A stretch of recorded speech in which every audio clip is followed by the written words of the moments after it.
ताज़ा तरीन वीडियोस के लिए चैनल को सब्सक्राइब करके बेल आइकन और ऑल नोटिफिकेशन पर क्लिक करें ताकि आपको मिले हर अपडेट सबसे पहले।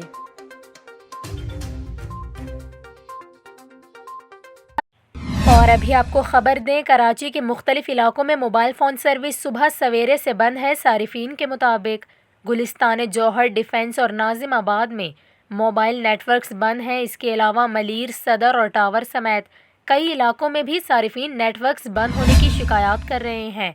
आपको बताएं कि इब्तिदा में PTA हुक्काम ने मोबाइल फ़ोन सर्विस बंद होने से लाइल्मी का इजहार किया, ताहम अब PTA हुक्काम का ये कहना है कि हुकूमत की दरख्वास्त पर 12 रबीउल अव्वल के सिलसिले में सर्विसेज बंद की गई हैं।